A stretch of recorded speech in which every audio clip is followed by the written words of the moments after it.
Hello students, good afternoon. Students, today I make a video for you about the term models.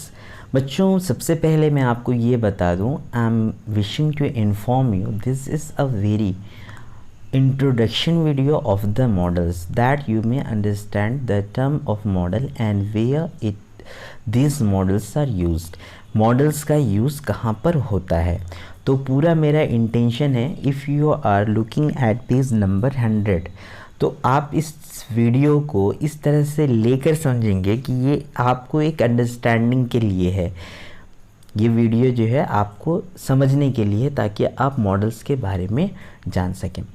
बच्चों, what are models, क्या use होता है, किस category में होते क्या हैं। तो सबसे पहले हम बोल दें कि मॉडल्स जो होते हैं, सबसे पहले हम वर्ब की बात करते हैं। वर्ब से हम आपको समझाएंगे तो आपको मॉडल्स भी समझ में आ जाएगा। So we know that there are many kinds of verbs. तो आपने वर्ब्स की वीडियो में पढ़ा था कि वर्ब्स जो हैं बहुत तरह के होते हैं। कुछ जो है मेन वर्ब होते हैं, जैसे कि जो किसी the words that denote the action is happening at a particular time, जो सिर्फ एक काम के बारे में बता देते हैं, तो वो मेन वर्ब होते हैं। लेकिन वर्ब के कई रूप हैं। इसमें जो वर्ब के साथ कभी कभी जो है we have to take help from the helping verbs, and helping verbs are known as auxiliaries. तो उन हेल्पिंग वर्ब्स को हम ऑक्सिलरीज भी कहते हैं। तो बच्चों, ऑक्सिलरीज का मतलब क्या हुआ, ये कौन से वर्ब्स होते हैं, इनका क्या काम है। तो मैं आपको सिंपल लैंग्वेज में बता दूं। पहले तो मैंने आपको वर्ब्स बताया कि वर्ब्स क्या होता है, फिर मैं आ जाता हूँ ऑक्सिलरीज पर कि ऑक्सिलरीज क्या होते हैं। So students, you should understand about the auxiliaries. Auxiliaries are the verbs which help. Auxiliaries वो वर्ब होते हैं which help the main verb to express. क्या एक्सप्रेस करने के लिए, to form negative, to form interrogative, to express the feelings, emotions, permission, desire, capability, ability, possibilities। तो models जो मैंने आपको कहा कि ऑक्सिलरीज वर्ब हेल्प करते हैं मेन वर्ब की, कि उसको जो है नेगेटिव बनाए, इंट्रोगेटिव बनाए, या फिर कुछ इमोशंस, फीलिंग्स, एक्सप्रेशंस को शेयर करने के लिए। ये काम किनका होता है, ऑक्सिलरीज का होता है। तो अब हम आपको कैसे समझाएं कि ऑक्सिलरीज जो होते हैं उनको हेल्पिंग वर्ब भी कहा जाता है। हेल्पिंग वर्ब क्यों कहा जाता है, बस इसीलिए कहा जाता है कि वो मेन वर्ब की हेल्प करते हैं, ताकि सेंटेंस को इंट्रोगेटिव, नेगेटिव बनाया जाए या कुछ एक्सप्रेशन को शो किया जाए। I hope students you are getting, कि आपको ये बात जो है समझ में आ रही होगी। तो अब हम आगे थोड़ा बढ़ें, तो वर्ब से हम ऑक्सिलरीज में आ गए। वर्ब आप जानते हैं, ऑक्सिलरीज भी आप जानते हैं। आगे हम बात करते हैं कि there are two kinds of auxiliaries, primary and modals. तो प्राइमरी ऑक्सिलरीज क्या हैं, प्राइमरी हैं आपका 3 होता है, जिससे हम to do, to be and to have कहते हैं। तो इस पर हम बहुत ज़्यादा अभी नहीं, इसके लिए हम अलग से वीडियो बनाएंगे प्राइमरी के लिए और मॉडल्स के लिए। लेकिन आज की video only for the models, आज की जो वीडियो है वो सिर्फ मॉडल्स के लिए है। हमने इससे सिर्फ मॉडल्स के लिए बनाया है। तो आपको हमने बता दिया एक थोड़ी सी इन्फॉर्मेशन कि प्राइमरी ऑक्सिलरीज 3 होते हैं, to be, to have and to do. और इसके बाद हम बात करते हैं, we are talking about the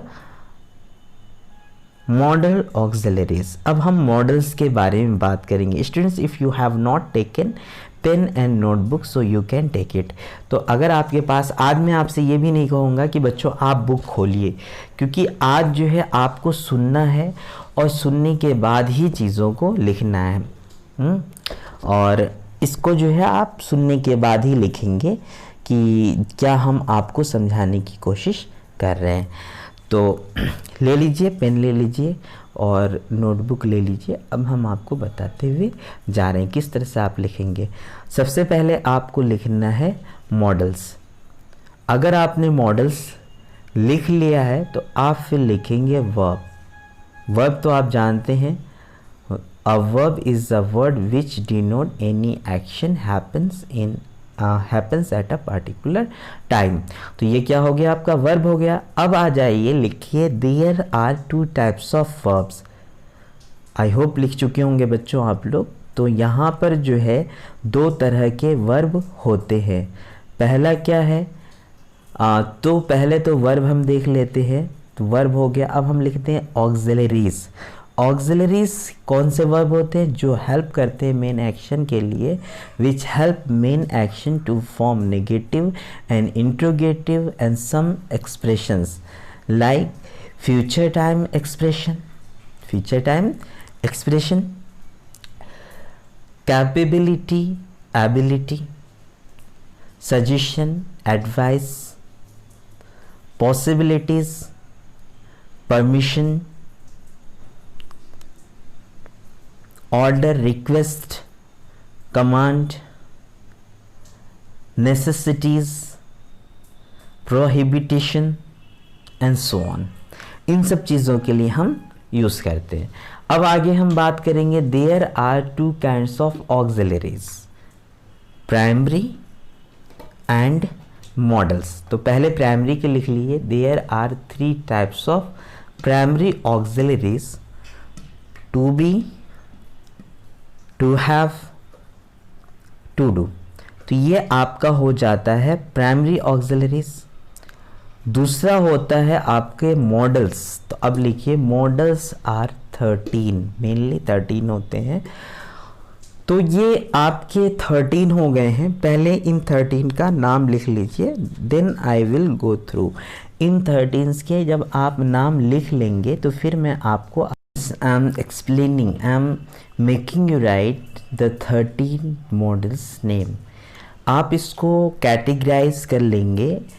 पहला ए बी सी, ये 3 रहेगा। 13 हम किस तरह से लिखने वाले हैं इसको समझिए।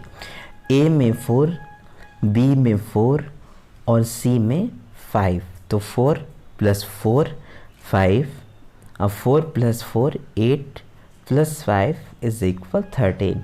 तो आपका ए में 4 आएगा, बी में 4 आएंगे और सी में भी नहीं, सी में 5 आने वाले स्टूडेंट्स। तो कैसे इसको लिखेंगे, पहले लिखेंगे विल, शैल, वुड, शुड। ये 4 हो गए। आई थिंक ए में, ए को हमने कहा कि these are 13 and they are categorized in 3 groups, A B and C respectively. तो A consist 4 will, shall, would, should. तो ए में हमने 4 आपको बताया है, विल, शैल, वुड और शुड। अब हम दूसरा बता रहे हैं, now I am explaining B. तो ए हो गया, एक बार फिर से रिपीट कर लीजिए, will, shall, would, should. And then I am talking about the second, and the second is can, could, may, might. I repeat it again and now we have completed 8। A का 4 और B का 4, तो a + b = में 8। ए भी 4 है और plus B भी 4 है, तो ये मिला जुला कर हमारा कितना हो जा रहा है, 8 हो जा रहा है। तो क्या था पहले वाला, will, shall, would, should. B में क्या है, can, could, may, might. I hope कि आपने ये 8 लिख लिया होगा। लिख नहीं लिया है तो फिर से मैं रिपीट कर दे रहा हूँ कि model auxiliaries are 13 and they are categorized in 3 groups, A, B and C respectively. First A में कितना, A consists 4 will, shall, would, should. B also consists 4 can, could, may, might. And now I explain C। क्या होता है ये, आप इस तरह कर लेंगे, used to, ought to, must, dare, need. इसमें और भी चीज़ें होती हैं बच्चे, लेकिन आपको ये हमने क्या कहा था, ये एक इंट्रोडक्शन क्लास है ताकि आप मॉडल्स के बारे में समझ जाएं। फिर मैं आपकी बुक से भी आपको पढ़ा सकता हूँ और विदाउट बुक से भी, क्योंकि ग्रामर इज सेम, ग्रामर जो होती है वो हमेशा सेम होती है। तो आई होप आई एक्सप्लेन 13 है, हमने आपको 13 बता दिया है। ए है will shall would should, B है can could may might, C है use to ought to must dare need. तो चलिए बच्चे इसके बारे में अब हम थोड़ा और बात कर लेते हैं। अब एक्सप्लेन करते हैं वन बाय वन। तो सबसे पहले हमने ए को एक्सप्लेन किया था जिसमें 4, बी को किया 4 और सी को 5। तो उसी तरह से हम आपको बताते जाएंगे और the things we will left I will make you understand the next day. और जो चीज़ छूट जाएगी उसको मैं कल आपको बता दूंगा। तो होता क्या है, ए में होता है will and shall, and these helping verbs, these auxiliaries help the reader, help the writer and help the person to express the future time program। जो future time के बारे में जो भी प्रोग्राम होते हैं, जो भी प्लानिंग होती हैं, and about the event which will be hand in future and if we express in the present time।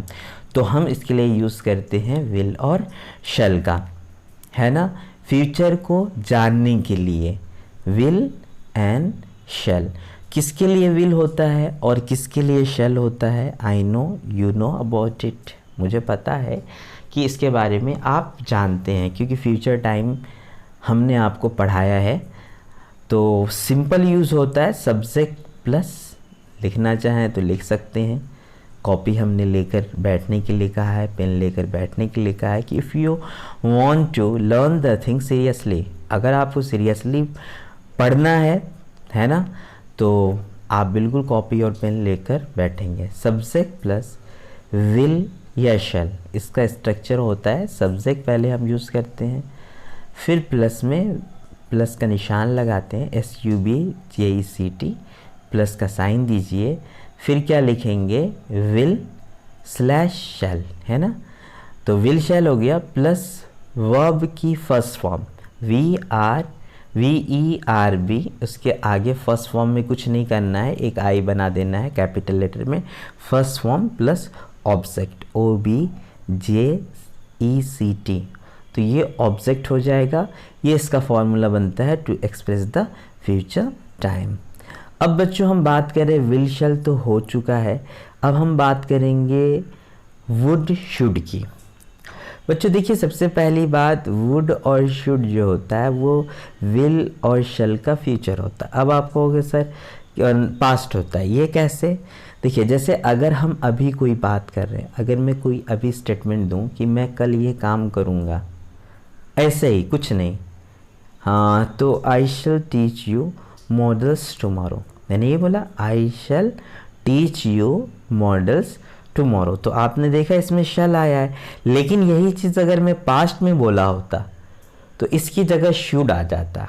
Example आप समझिए किस तरह से मैं इस बात को कह रहा हूँ। तो अभी मैंने क्या बोला, अभी कुछ नहीं, अभी जो बात करें तो वो प्रेजेंट ही होगा ना, आई shall teach you modals tomorrow. लेकिन अगर हमने पास्ट में फ्यूचर की बात की हो, जैसे मैंने आपसे कहा था, अब सुनिए, तो अभी मैं कहूँ कि मैं कल आपको मॉडल्स पढ़ाऊंगा, तो मैं कल की बात कर रहा हूँ, अभी कर रहा हूँ। अगर कोई बोले मैं आपको कल मैं ये काम करूंगा, तो आप अभी तो बोले। लेकिन अगर मैंने आपसे कहा था कि मैं आपको कल, तो इसका मतलब आप पास्ट में कोई बात बोले फ्यूचर के लिए। मैंने आपको कहा था कि मैं कल आपको ग्रामर, तब कहा था, पीछे की बात को आप दोहरा रहे हो। तो जब ऐसी पीछे की आई टोल्ड यू दैट, क्या हो जाएगा, आई told you that I should teach you models the next day. आया समझ में ना? तो आप सिंपल यूज़ करो तो शैल यूज़ करो, आई shall teach you modals tomorrow. अगर आप पास्ट के साथ यूज़ करो कि उसमें एक पास्ट मेंशन कर रहे हो, एक क्लॉज कि मैंने आपसे कहा आई टोल्ड यू दैट, दैट लग गया एक, तो यहाँ पर आई टोल्ड यू एक पास्ट में मेंशन कर रहे हो, फिर फ्यूचर भी बोल लो, तो यहाँ पर आप कभी नहीं बोल सकते I told you that I shall teach you modals tomorrow, अगर आप इस चीज़ को बोलते हैं तो आपका सेंटेंस जो है वो सही नहीं होगा। आई होप स्टूडेंट्स आप इस बात को समझ गए। उसी तरह जहाँ पर he will go to Lucknow next day, लेकिन अगर उसने कहो कि I told you that he would, तो यहाँ पर वुड होगा। So I hope students you have understood the things, and the left thing I will teach